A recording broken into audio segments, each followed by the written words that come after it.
Olá, sejam todos bem-vindos, bem-vindas a mais um episódio do podcast Café com Fi. Eu sou Andrés Costa e hoje eu vou conversar com ele, Jacinto Santos, que é da equipe de gestão do SNLG 11 da Suno Asset.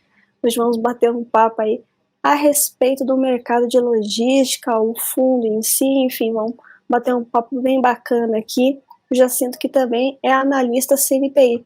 Jacinto, seja muito bem-vindo a esse podcast. E já te passo a primeira pergunta, né? Como é que está o mercado de logística em 2023? Obrigado, Andréa. Obrigado pelo convite. Sempre um prazer estar aqui com vocês. Bom, o mercado de logística, no caso, ele continua indo bem, né? Claro que se nós compararmos aí com os momentos aí em pandemia, no caso, ele tem crescido com um ímpeto menor, mas eu não vejo problema nisso, tá? Com a pandemia que assim, cresceu muito, ou se incentivou, no caso, não se incentivou, foi um incentivo forçado, né, no caso, para que as atividades acontecessem, né, mas não é especificamente o consumo online, no caso, então você tem uma proeminência, como consequência disso, do comércio eletrônico. Cresceu muito na pandemia, muito. Você tem, assim, players internacionais grandes que vieram para o Brasil, né? Acho que, assim, de fato, a gente teve a Shopee, acho que foi um clássico exemplo. A gente teve a expansão do Mercado Livre, que eu acho que é o principal player aí do setor, pelo menos aqui no Brasil. Você tem a Amazon também, sem falar que você tem as grandes estações de varejo, que também realmente tiveram um faturamento bastante interessante nesse período, né, dadas as receitas vindas do comércio eletrônico, a B2W, Magalu, enfim. Né? Então, assim, esses foram os principais destaques e, no caso, ocupantes de espaços deixados pelos galpões logísticos. Né? O que acontece é que é o seguinte, você tem um crescimento um pouco mais moderado. Claro que a gente vê também algumas devoluções de espaço, alguns ajustes, porque muitas empresas cresceram demais, né? E viram que não necessariamente aquele ímpeto de vendas teria continuidade, claro, porque a gente já passou da pandemia, né, já foi considerada já há alguns meses que não é mais um caso de emergência pela OMS, né?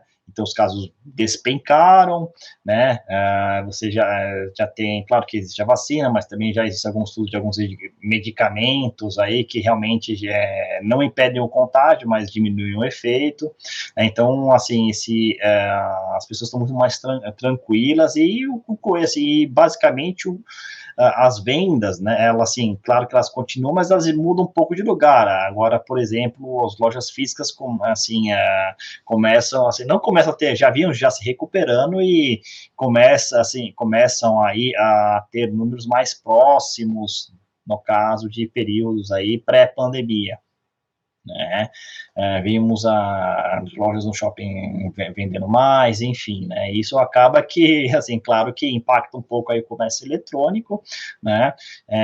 Até a devolução de alguns espaços, por exemplo, a Amazon devolveu alguns espaços, no caso, mas assim, mas se a gente pegar empreendimentos de altíssimo padrão construtivo localizados em condomínios logísticos perto dos grandes centros, a gente tem uma absorção ainda, tá?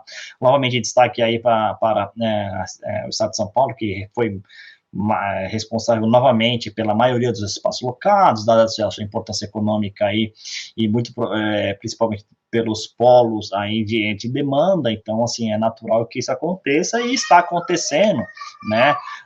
De uma forma que eu vejo um pouco mais espaçada, né? Claro que grandes centros, eles sempre vão ter a preferência, mas é uma questão de preço também, né? Então a gente tem, assim, galpões, condomínios logísticos um pouco mais, assim, afastados. A gente já vê, assim, por exemplo, o raio 60 tendo uma absorção já interessante, 60 quilômetros, uma absorção mais interessante, né?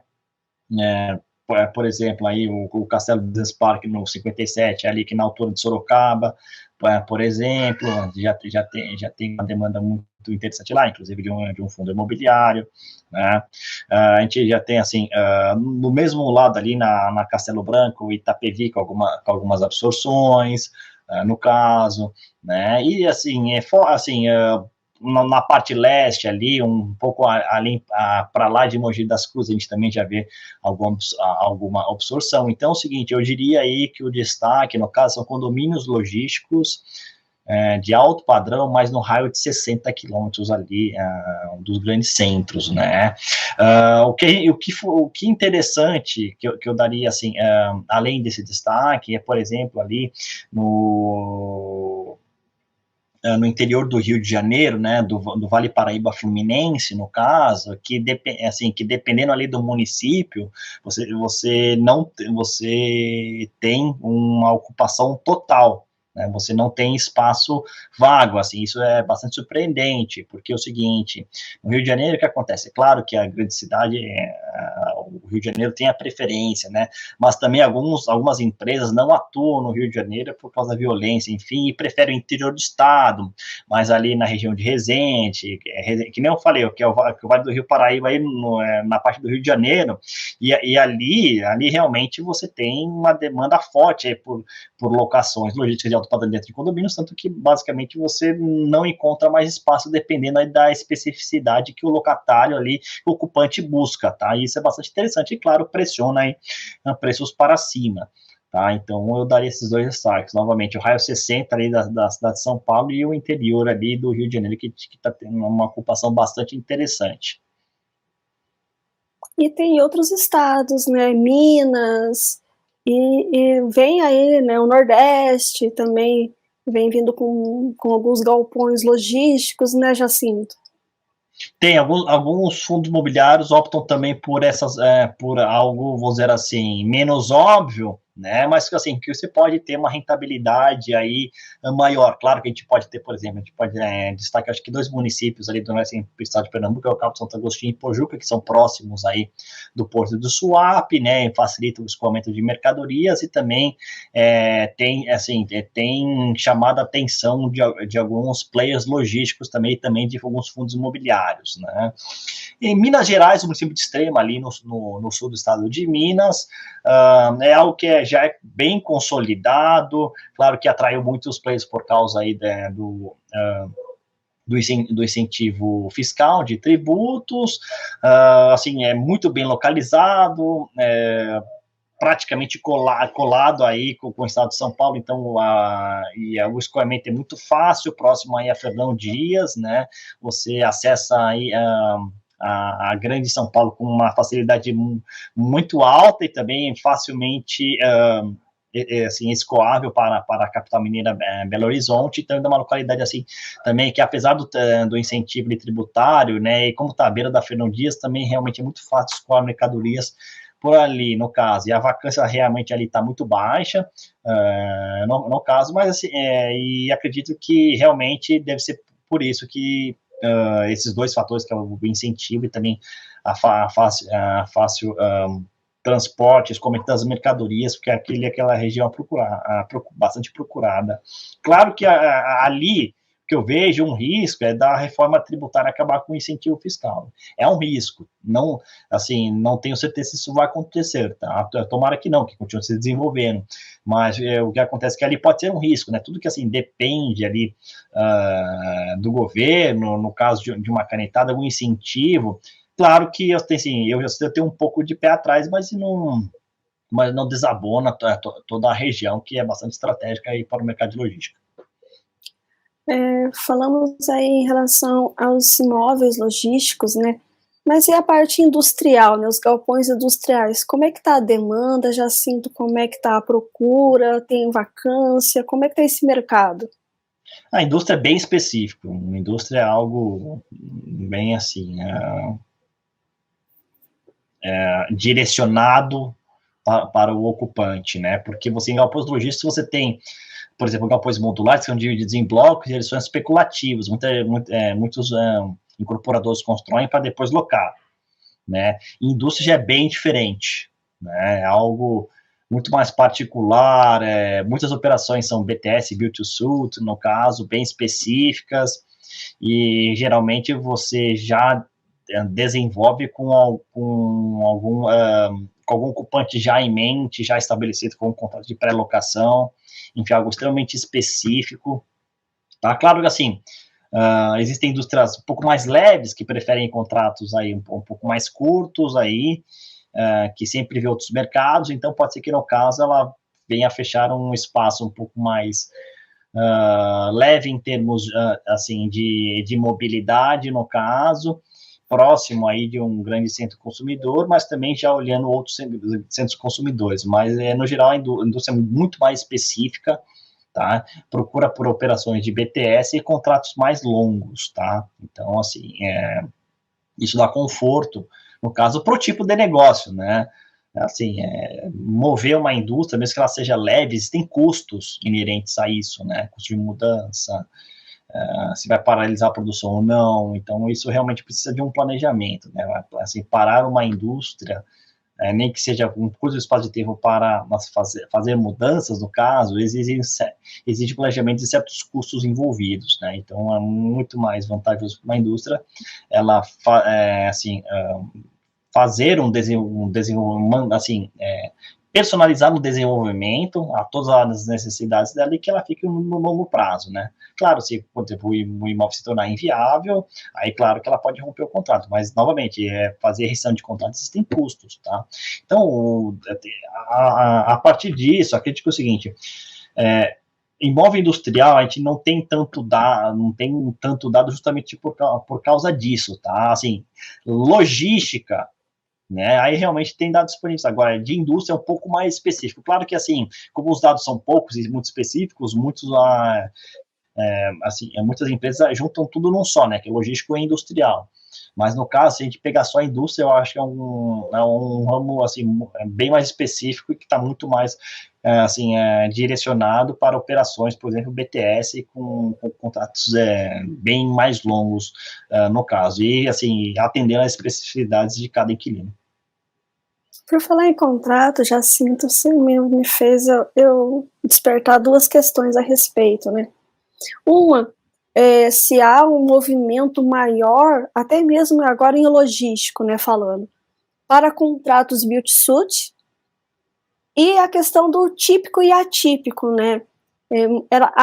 Até pouco tempo era muito mais visto contratos atípicos para os galpões logísticos, justamente por conta dessa previsibilidade, ter todo esse custo, mas a gente tem visto um movimento também, né, aumentando em relação aos contratos típicos. O que você atribui a isso? O típico, no caso, eu atribuo mais por exemplo, imóveis mais próximos aí dos grandes centros, especialmente no raio 30, né, dos grandes centros, porque aquele ativo possui uma atratividade, dificilmente o proprietário, se ele fechar um contrato ruim por um momento de mercado, ele não gostaria de ficar com um contrato ruim durante muito tempo, então ele fecha um contrato típico de 5 anos, né, com revisional no terceiro, enfim. Então, eu atribuo isso mais pela localização, no caso, dos ativos. Tá? Quanto mais próximo, assim, você ter o contrato, quanto mais próximo do grande centro, ele tende a ser um contrato típico. Tá? Não quer dizer que o atípico não pode ser, ele pode, mas tende a ser mais típico. Quanto mais afastado, pode ser que o contrato tende a ser atípico. Aí o seguinte, você tem a localização e também a particularidade do inquilino. Né? Claro, assim, se ele, por exemplo, atender uma região um pouco mais, assim, a maioria dos clientes dele estão um pouco mais para o interior, né, e ele se sente confortável em ficar mais lá, então, assim, pode ser que ele prefira um galpão no interior, contrato atípico, ou se ele gosta do interior, mas ele pretende expandir as operações, e tem uma atividade mais dinâmica, então ele pode preferir o interior com um contrato típico. Tá? Então, eu acho que vai depender aí desses dois casos, da localização e da particularidade, novamente, aí do locatário. Tá? O que ele gosta de ser feito. Claro que o BTS, novamente, é algo extremamente específico, então é muito mais voltado para a indústria ou uma operação que exige uma estabilidade. tá? Então, acho que o BTS é mais indicado, mas, novamente, o BTS, se for um BTS, né, muito provavelmente vai ser algo direcionado e não temos muito dados no mercado para galpões, no caso BTS, né? Nós falamos das benesses, né, existentes aí no mercado de logística e toda essa transformação, né, alguns comentavam na época da pandemia, né, que a tecnologia e o avanço, né, de modo geral, encurtou 5 anos ali em termos de proximidade, o e-commerce e a própria tecnologia em si, né? Mas quais são as dificuldades, então, encontradas no mercado logístico? Quais são os pontos ali que acabam não colaborando muito com o segmento? Bom, o que a gente pode verificar, eu acho que algo que é uma característica, mas ele acaba atrapalhando, é o próprio ciclo curto de desenvolvimento, porque você consegue desenvolver o galpão em 18 meses. Se você desenvolve o galpão muito rápido, em 18 meses, você, assim, esse setor ele é sujeito à superoferta. E se é sujeito à superoferta, os preços caem. E você não consegue uma rentabilidade muito boa. E dependendo assim, novamente, de onde você está, da demanda do locatário, pode não ser muito favorável a negociação entre locador e locatário, dependendo do momento de mercado. Isso atrapalha. Tá? Questão de segurança, por exemplo, infelizmente nós moramos em um país violento, isso realmente é um problema. Então, os locatários preferem condomínios logísticos, né, ou que tenham aí uma segurança 24 ou que tenha uma segurança 24 horas, mas isso acarreta custo. Claro que no condomínio você tem um rateio das despesas do condomínio. Mas, por exemplo, um galpão, vamos dizer assim, avulso, né, com uma operação, no caso, vamos dizer assim, sensível em termos de produtos, você precisa de uma segurança 24 horas, e isso, aí no caso, tem custo. Né? A gente vê, por exemplo, em Rio de Janeiro, no caso, que você tem esse problema, né? Então, assim, isso acarreta custos. Acho que, assim, são duas características, assim, a da segurança e também do ciclo, são duas bem marcantes no caso, tá? E, assim, até uma última, mas eu acho que, assim, até um pouquinho menos, né, no caso, seria, tá? Assim, alguns inquilinos, eles têm, vamos dizer assim, questionado um pouco o contrato atípico de longo prazo, tá? Porque não seria interessante para eles, porque seria muito alto, enfim, isso pode ser um problema, porque se judicializar esse questionamento e se o juiz, se o Poder Judiciário der ganho de causa, isso compromete aí a segurança contratual, porque você cria uma jurisprudência, você pode criar, no caso, uma jurisprudência. Né, isso realmente fica um pouquinho, vamos dizer assim, ruim aí para a segurança do contrato atípico, tá? Acho que são, vamos dizer assim, algumas dificuldades aí que acredito que são as características aí do setor. Conforme a demanda vai aumentando, há também a questão do desenvolvimento, né, dos galpões, né? Como é que tem essa questão de absorção do estoque que vinha em andamento do setor de logística? Aí a gente vai ter que dividir a análise. Assim, você pode ter um estoque do setor dos galpões de alto padrão, AAA, B, enfim, da localidade X, localidade Y. No caso, que a gente vê, como eu disse no comecinho, que realmente a gente vê uma absorção, sim, interessante, mas mais concentrada em condomínios logísticos de alto padrão. Tá? De altíssimo padrão, AAA, bem localizados, aí realmente tem uma absorção muito boa e tem continuado. Os intermediários, assim, a gente vê algo um pouco mais estacionado, mas, assim, novamente, bem localizados, condomínios muito bem localizados de alto padrão, a gente continua tendo uma absorção, sim, tá? A gente continua vendo essa absorção, bastante negociações, no caso, aconteceram. Agora, assim, localidades que tem, assim, pouco mais afastados dos grandes centros, uma qualidade inferior, claro que a absorção pode não ser tão interessante assim, mas o que a gente tem visto aqui em ativos de alto padrão construtivo, tá? Alto padrão construtivo de condomínios logísticos. Esse sim ainda continua tendo uma demanda bastante forte. Claro que assim, isso tem um preço, né? Isso tem preço, então isso também tem que realmente ser verificado, né? Assim, um bem localizado, de altíssimo padrão, em um condomínio logístico, assim,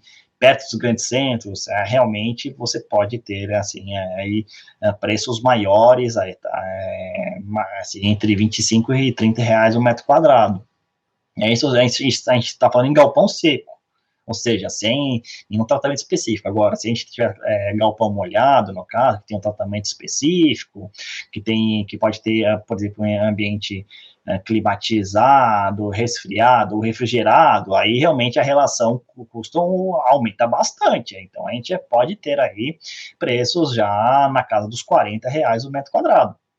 E demanda em outras localidades, não, né, que você falou intermediária, há essa demanda também em outros centros que não sejam, né, como São Paulo, Minas, Rio, né, você comentou também em Pernambuco? Temos, mas assim, eles não têm uma proeminência que nem o AAA, tá? Então, lógico que você tem uma demanda ali, mas em termos de intensidade de absorção e destaque, aqueles mais bem localizados e com melhores rates, eles têm novamente destaque, né? O que acontece é o seguinte, como você tem, no caso, galpões intermediários, mas não dentro de condomínios, né, que eles são, vamos dizer, mais avulsos, você tem uma concorrência por preço, acredito eu, maior. Então, você tem preços menores ali, né? Então, assim, você consegue, assim, vamos dizer assim, maiores barganhas. Mas, no caso, atende à necessidade, porque também esses galpões avulsos, eles têm uma estrutura, assim, um pouco mais modesta. Então, estrutura mais modesta, com uma competição por preço maior, né? Você pode até fazer uma alocação interessante. Agora, atende a sua necessidade de espaço, aí realmente é algo que tem que ser visto caso a caso, né?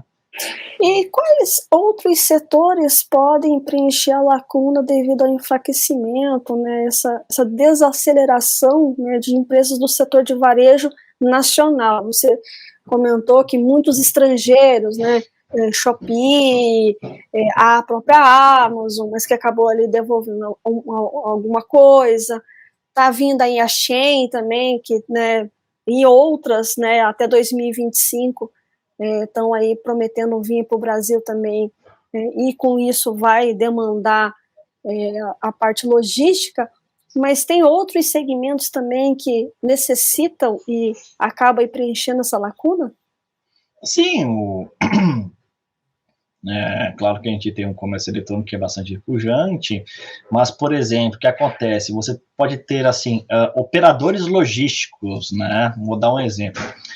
Um operador logístico numa cidade que atende, no caso, o varejo local, né? Porque, assim, o varejo local, ele precisa de espaço para armazenamento de mercadorias e não tem, né? Não acha. Aí ele acha uma ou duas pessoas só, e são preços altos, bem competitivos, e você tem um operador logístico que ele, em conjunto com o proprietário aí do local, ele fala assim, olha, vamos fazer o seguinte, varejo XYZ, TZ, W, enfim, ó, vocês são em 10, certo? Vocês usam o espaço do meu parceiro aqui, do seu proprietário, tá? E eu cobro de vocês aí uma taxa fixa mais um percentual do faturamento de vocês. E eu faço toda a operação para vocês, além do armazenamento, tá? O meu parceiro, ele armazena para vocês do galpão dele e eu, operador do faço toda a operação, faço toda a expedição para vocês, tá? Organizo entradas e saídas, faço expedição, tá? Aí vocês contratam, claro, a transportadora para vir até aqui coletar a mercadoria, faço toda a administração da operação logística para vocês, tá? Isso tem acontecido também, né? Então é o seguinte, é um operador que atende várias empresas, não só varejo, mas várias empresas dentro do galpão, e ele faz toda a administração, toda a logística dessas mercadorias, tá? Claro, cobrando um fixo, mais um percentual. Aí realmente vai depender da operação, né? Se muito provavelmente aquela empresa tem alguma escala, né? Por exemplo, assim, estão crescendo bastante, eu preciso de espaço, e de períodos em períodos o faturamento é maior, então ele abre mão do fixo, no caso, e ele fica com um percentual sobre o faturamento, por exemplo. Depende de caso a caso, tá? Se aquela empresa não consegue escalar, então muito provavelmente vai ter um fixo, né? Mas enfim, mas acho que eu tenho visto também esse tipo de negócio acontecer. Olha, bacana, esse eu desconhecia. Interessante saber que existe também essas outras modalidades aí, vindo, né, justamente aí para atender essa questão dessas lacunas no setor aí existente. E como é que está a situação hoje do SNLG, né? Como é que estão as coisas a respeito do fundo? Nós estamos em processo de finalização da auditoria, a gente avançou em bastante assuntos pendentes essa auditoria, né?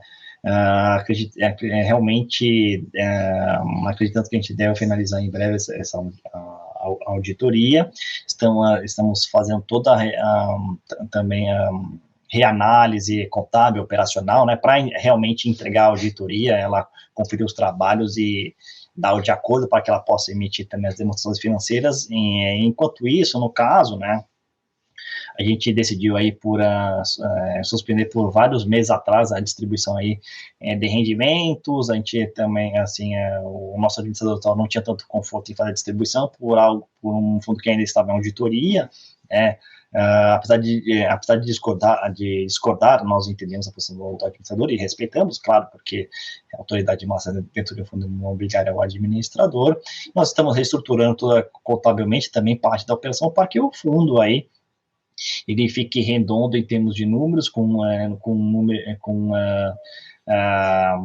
maior transparência, né, e para que realmente a gente possa voltar na vida normal, né, a publicação dos relatórios gerenciais, né, as lives com mais informações. Então, assim, tudo vai depender dessa auditoria para que a gente possa voltar aí à normalização de mais informações e também de lives mais esclarecedoras a respeito desse FII. Então, a gente está reestruturando aí o FII, dependendo da definição da auditoria, tá? Então, é uma reestruturação, tá?